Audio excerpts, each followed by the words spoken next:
It was one of those nights that seemed to hum with unease long before anything actually happened. Outside, the Kansas plains were drenched in rain. The wind pushed against the clinic windows, the fluorescent lights flickered, and every shadow felt alive. Inside, Dr. Michael Grant sat at his desk, finishing paperwork he'd done 100 times before. The air smelled faintly of antiseptic and wet fur. Everything was routine, until the phone rang. He still remembers the tremor in the woman's voice. "It's my cat," she gasped. "She's not breathing right. Please, please help her." There was panic, desperation, and something else, an edge of finality, as if she already knew what was coming. Grant was on his feet before she even finished the sentence. He'd been a veterinarian for nearly 2 decades. He'd seen everything: broken bones, poisoned dogs, even the occasional lightning-struck horse. But as he pulled on his coat and rushed toward the clinic doors, something in his gut told him this wasn't just another emergency call. Minutes later, the door burst open. Rain spilled across the tiled floor as a woman stumbled inside, clutching a bundle wrapped in a towel. "Her name's Misty," she cried. "Please, do something." Misty was a small tabby, her fur slick with rain, her body limp. For one terrifying second, Dr. Grant thought she was already gone. Then, barely perceptible, a flutter beneath his stethoscope, a heartbeat. Weak, irregular, but there. "We've got her," he whispered. "Hang on, Misty. Stay with us." The scene became a flurry of motion. Oxygen mask, IV line, heart monitor. The rhythmic beeping filled the room like a fragile promise. But even as Grant worked, something about the cat's eyes unsettled him. They weren't glazed or panicked. They were focused, tracking something beyond him, beyond the room itself. It was as though Misty was looking right through him, watching something unseen hover just over his shoulder. "Her pupils are reactive," he murmured, adjusting the light. But they didn't behave as they should. They dilated in reverse, as though responding to an invisible rhythm no one else could perceive. Laura Benton, the cat's owner, stood in the corner, trembling, whispering prayers under her breath. She didn't move, didn't cry, just stared at her cat with eyes full of silent pleading. Grant turned to his assistant. "Adrenaline, 1/2 ml." His voice was steady, but his pulse was racing. He didn't like what he was seeing. Misty's heartbeat skipped in unnatural patterns, pausing for 5 seconds, 10, then surging back stronger than before. The monitors registered fluctuations no machine could explain. And then, everything changed. Misty's body stiffened. Her chest stopped moving. The line on the monitor flatlined in a thin, unbroken tone that seemed to echo forever. "Come on," Grant whispered, beginning compressions. "Come back." He worked methodically, pushing oxygen, massaging her heart. But nothing. Laura's sob broke the silence. Then, a flicker. The line on the monitor jumped, 1 beat, then another. The impossible heartbeat returned. Grant froze. His assistant gasped. "Doctor, I see it," he said softly. He leaned close, his hand trembling slightly. Misty's heartbeat was there, faint but steady. Yet her body remained motionless. Her chest didn't rise. Her pupils didn't constrict. It was as if life had returned, without the body following. For a long moment, no one moved. The rain outside intensified, rattling the windows. Grant looked at the monitor, then back at the still cat. In his 18 years of medicine, he'd believed every mystery had an answer. Until that night. He looked up slowly, the hum of the monitor filling the silence. "In all my years as a vet," he said quietly, "I'd never seen anything like what happened next." The screen fades to black, leaving only the faint sound of rain and that single persistent heartbeat echoing in the dark. To understand what happened that night, we have to go back to the quiet weeks before the storm, before Misty's heart stopped, before the monitors screamed, before the world of science collided with something no textbook could explain. Laura Benton had always lived a gentle life. She taught art at the local high school, painted landscapes in the evenings, and filled her little house with soft music and the smell of lavender candles. After her divorce 3 years earlier, Misty had become her anchor, her one constant companion in a world that had felt increasingly uncertain. Laura used to joke that her cat was the heartbeat in an empty house. Misty was a healthy 5-year-old tabby, playful, curious, and strangely intuitive. Laura often said Misty knew her moods before she did. But about a month before the emergency, something in Misty began to change. It started subtly. Long moments of staring into empty corners, tail flicking, ears twitching at sounds no one else could hear. Then came the refusal to eat, the restless pacing at night, the hollow-eyed gaze that seemed fixed on something invisible. Laura thought it was anxiety. The vet she first visited agreed it wasn't uncommon for cats to react to household stress. They ran tests anyway. Blood work came back normal. X-rays clear, no signs of infection or toxins, but the symptoms worsened. Misty began to have what Laura described as spells, short bursts where her body would stiffen, eyes wide, breath shallow. Sometimes she'd let out a low moan that didn't sound like a cat at all, and always afterward, she'd retreat. to the same spot by the living room window, watching the dark yard as though waiting for someone. Dr. Michael Grant first met Misty during one of these episodes. He remembered her as oddly calm. Even as her muscles trembled and her breathing hitched, her eyes stayed locked on a fixed point beyond the room. It wasn't fear, it was focus. He'd never seen anything like it. He performed every test he knew, neurological scans, toxin panels, electrolyte checks, nothing. She's stable for now, he told Laura gently, but there's something happening here that doesn't fit. In interviews, Dr. Grant would later admit that Misty's case began to consume him. He'd find himself reviewing her charts late at night, circling patterns that didn't exist. It wasn't just that she was sick, he said. It was that she seemed to know something I didn't. For Laura, the bond only deepened. She began sleeping beside Misty's bed, afraid to leave her alone. She described the house as feeling different, quieter, heavier somehow. It was like the air changed, she said, like something was waiting. As the narrator's voice slows, the tone turns tender but uneasy. The story of a woman and her cat becomes something more, an emotional thread pulling both science and spirit closer to collision. Dr. Grant's final words close the section in quiet reflection. I told myself I'd get to the bottom of it, he says, but I had no idea how personal that promise would become. The night Misty collapsed began like so many others, quiet, gray, and heavy with Kansas rain. The storm had rolled in. Slowly, a low rumble of thunder shaking the windows of Laura Benton's house as she sat by Misty's bed, stroking the cat's fur in small, rhythmic motions. Misty hadn't eaten all day. Her breathing was shallow, uneven. Laura had that sinking feeling, the kind that crawls up your spine and whispers what your mind refuses to admit. When Misty's chest began to spasm, Laura grabbed her carrier and ran. The drive to the clinic was only 15 minutes, but in Laura's memory it lasted forever. Rain blurred the road ahead, wipers struggling to keep up. Misty made no sound, not a meow, not a whimper, just faint gasps like her lungs were forgetting how to breathe. At the clinic, Dr. Michael Grant was already waiting, alerted by her panicked call. The door burst open and Laura stumbled in soaked, clutching the carrier like it contained her own beating heart. She's not breathing, she cried. Grant lifted Misty gently from the towel, laying her on the stainless steel exam table. Her body was frighteningly limp, her gums pale. The faint scent of rain and fur filled the air as Grant's team moved quickly. Oxygen mask, IV catheter, cardiac leads. The heart monitor flickered to life, its beeping steady but faint. We've got a pulse, Grant said. His voice was calm, but his jaw was tight. Keep the oxygen steady. Start fluids. For a few minutes, it seemed like they might pull her back. But then, the pattern began. Heart rate plunging, then spiking again. 60 beats per minute.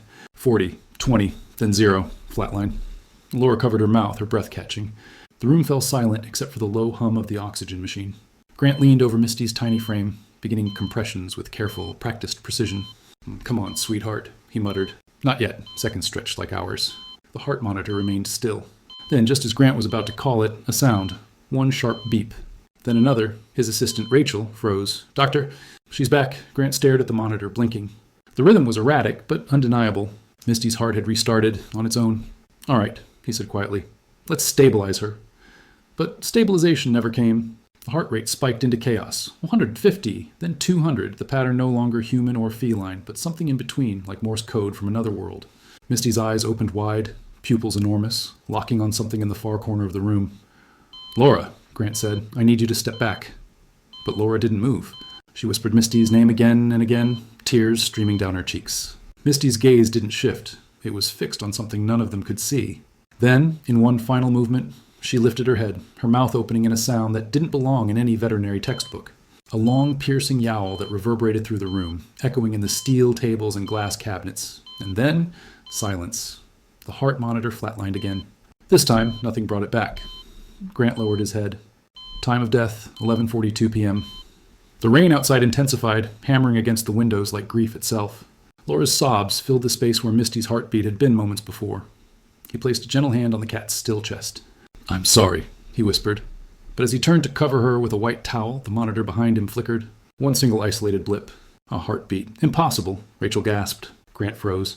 Slowly, he turned back toward the screen, eyes wide. The room was utterly still. The monitor was silent again. No one spoke. No one breathed. The only sound was the storm, endless, relentless, as if the world itself was holding its breath. And in that suspended silence, Dr. Grant felt it for the first time, the presence of something he couldn't name. The image fades to black. The morning after Misty's death, the clinic felt heavier than usual. The air carried that strange, hollow stillness that only follows tragedy. The rain had stopped, but the clouds hung low. pressing against the windows like the sky itself hadn't decided to move on. Dr. Michael Grant sat alone in his office, staring at the soft hum of the computer screen. He'd spent the night replaying every second of the collapse, every heartbeat, every number on the monitor, every decision. Something didn't add up. He pulled the printouts from the EKG machine and spread them across his desk. Each jagged line told a story of chaos, heart rhythms that defied logic. Misty's heart had flatlined for over 2 minutes, yet restarted spontaneously. No drug, no stimulation. It was, by every medical standard, impossible. Grant rubbed his temples, whispering to himself, "What did I miss?" By noon, he'd called in a favor from an old colleague, Dr. Sarah Lynn, a veterinary pathologist from Wichita known for her sharp mind and sharper skepticism. She arrived the next morning, clipboard in hand, calm and clinical. Together, they began the post-mortem exam, expecting to find something, a hidden tumor, an aneurysm, a toxin overlooked. But the results were pristine. Heart tissue normal, lungs clear. No signs of trauma, infection, or neurological damage. Misty's organs were, as Dr. Lynn put it, textbook perfect. Grant leaned over the table, eyes hollow. Then how did she die? Dr. Lynn looked at him carefully, sensing the fatigue behind his voice. "Sometimes the body just stops," she said softly. "And sometimes it starts again. We don't always get to know why, but that wasn't enough for him. He reviewed oxygen levels, electrolyte balances, even the calibration on his machines. Everything checked out. There was no mechanical error, no contamination, no missed dose. The data was clean, but it didn't make sense." He began to recall cases he'd heard whispered among colleagues over the years. Cats that appeared dead for minutes before gasping awake. Dogs who seemed to wait to die until their owners returned home. Science always filed these stories under coincidence or error. But after Misty, coincidence no longer felt satisfying. In a later interview, Grant confessed, "I was trained to trust biology, to look for causes, patterns, systems. But in Misty's case, there was nothing to hold on to. It was like trying to explain a ghost with an anatomy chart. The narration slows here, the tone shifting from analytical to contemplative. The scene cuts between Dr. Grant's sleepless nights in his office and Laura Benton standing at Misty's empty cage, her hand resting on the cold metal. Both are seeking answers in their own way. Laura tells Grant that sometimes, when she closes her eyes, she can still feel Misty's weight curled against her legs at night. "Maybe it's just grief," she says softly. "Or maybe she's trying to tell me she's okay." Dr. Lynn's voice echoes in the background. "Nature reminds us how little we truly understand." Grant looks down at Misty's file, the papers trembling slightly in his hands. For the first time in his career, science has failed him, not through error, but through its limits, and that realization, more than the loss itself, begins to haunt him. In the weeks that followed Misty's death, the clinic slowly returned to its usual rhythm, or at least it tried to. Appointments resumed, surgeries were scheduled, and the everyday routines of healing and care filled the rooms once more. But for Dr. Michael Grant, something had changed. The clinic felt different. Not in any measurable way, but in something quieter, more instinctive, like the building itself was holding its breath. At first, it was easy to dismiss the strange occurrences as fatigue, the soft rustle of papers when no one was near, a door left open that he was sure he'd closed, the faint sound of purring echoing through the empty hallway after hours. Just exhaustion, he told himself. Just my mind catching up with me. But then his staff started noticing it too. Rachel, his assistant, swore she heard soft meows coming from the surgical wing one night while closing up. The oxygen machine flickered on without being touched. Once Dr. Grant walked into exam room 2, the same room where Misty had died, and found the monitor light blinking rhythmically, as if responding to an unseen pulse. The machines weren't malfunctioning. They were reacting. He tried to laugh it off, but the tension grew heavier each day. Sometimes, when he passed that room, he'd catch the faintest scent of rain and fur, a memory of that stormy night frozen in the air. Then came the night he couldn't ignore it anymore. He was alone, locking up the clinic, the sound of his footsteps echoing across the tile floor. The clock ticked past midnight. He turned off the last light, pausing by Misty's exam table. He didn't know why he did it, maybe out of habit, maybe guilt, but he whispered softly, "Good night, Misty." And that's when he heard it. A soft, unmistakable purr. He froze. The sound wasn't imagined. It was real, steady, and close. It came from the table itself. He felt the air shift, cool against his skin. His throat tightened as the sound faded as suddenly as it had come, leaving only silence and the distant hum of the refrigeration unit. Grant stood there for a long moment, trying to convince himself it was just the pipes, the wind, the hum of electricity. But deep down he knew it wasn't. Across town, Laura Benton began experiencing her own strange reminders. She had kept Misty's blanket folded neatly on the foot of her bed, untouched. But some mornings, she'd find it rumpled, the faint indentation of a curled body pressed into the fabric. "I thought I was losing my mind," she admitted later. But it didn't feel frightening. It felt comforting, like she was still watching over me. Dr. Grant struggled to reconcile these moments with his training. I used to think hauntings were just stories people told themselves to ease pain, he confessed. But sometimes, the line between science and spirit feels paper thin. The clinic carried on. Life moved forward. Yet late at night, when the halls were empty, Grant sometimes caught himself listening, not for clients, not for staff, but for the faint sound of a heartbeat that had once stopped and started again without reason. Somewhere between memory and mystery, Misty had left her mark. And no matter how much he tried to explain it away, Dr. Grant couldn't shake the feeling that she hadn't really left at all. Months passed, but the questions didn't fade. If anything, they grew louder in the silence. Dr. Michael Grant found himself unable to move on, not because of guilt, but because Misty's case refused to fit anywhere inside the clean lines of his medical understanding. Every time he opened her file, it felt less like reading a record and more like staring into an unanswered prayer. He began searching for patterns, digging into research that most veterinarians would have dismissed as fringe. He read case reports from colleagues who described animals exhibiting inexplicable awareness, dogs that woke from cardiac arrest minutes after being declared dead, cats that seemed to wait for their owners to return before taking their final breath. These weren't peer-reviewed anomalies. They were whispered accounts, traded quietly at conferences, mentioned only when doors were closed. One night, long after his clinic had gone dark, Dr. Grant found a paper on something called terminal lucidity, a phenomenon observed in humans nearing death, where cognition and vitality briefly return just before passing. Some researchers theorized it was a final neural flare, the brain's last surge of organized energy before shutting down. Others saw it as something far more mysterious, a final clarity that science hadn't yet learned to measure. Could animals experience the same? Could Misty's sudden revival, her piercing yowl, have been something beyond reflex, something conscious? To find answers, Grant began reaching out. He interviewed other veterinarians who had seen similar cases. One recalled a golden retriever who, after hours of stillness, lifted its head to gaze at its owner moments before dying. Another spoke of a cat that meowed softly at an empty doorway seconds before its heart stopped. Each story echoed the same rhythm, life pausing, returning, and fading again, as if something unseen was passing through. Still, science offered little comfort. Experts pointed to random electrical storms in the brain, or the sudden release of adrenaline as organs failed. It's just physiology, one researcher told him. The body trying to find equilibrium. But equilibrium didn't explain the look in Misty's eyes. For Laura Benton, closure came in a dream. She described it later, her voice trembling between grief and peace. I saw her sitting on the kitchen table, she said. Her fur looked perfect, her eyes bright. She didn't move, just watched me. And I knew. She was saying goodbye. Laura's story moved Grant more than any journal article ever could. Maybe that's what this is really about, he reflected. Not about proving what's real, but accepting what we can't prove. In the stillness of his office, surrounded by books and quiet machines, Grant finally admitted what he'd been avoiding since that night. Maybe some mysteries aren't meant to be solved, he said softly. Maybe they're reminders that love in any form doesn't end where science does. And for the first time since Misty's passing, he felt something close to peace. Years have passed since that stormy night in Kansas, but Dr. Michael Grant still keeps Misty's file in the top drawer of his desk. The folder is thin, just a few pages of clinical notes, test results, and an EKG printout that makes no sense, but he opens it often. Not out of obsession anymore, but reverence. It's a reminder that for all the science, all the precision, all the logic he's built his life around, there are still moments that defy it completely. His clinic is busier than ever. New faces, new pets, new emergencies. But every once in a while, when the monitors beep in steady rhythm, or a nervous owner waits with tearful eyes, he feels a flicker of memory, the pulse of a tiny heart that stopped, then started again, without reason. Laura Benton has moved on too. She still teaches art, still lives in that same small house on the edge of town. After a long year of silence, she adopted another rescue, a shy gray cat she named Willow.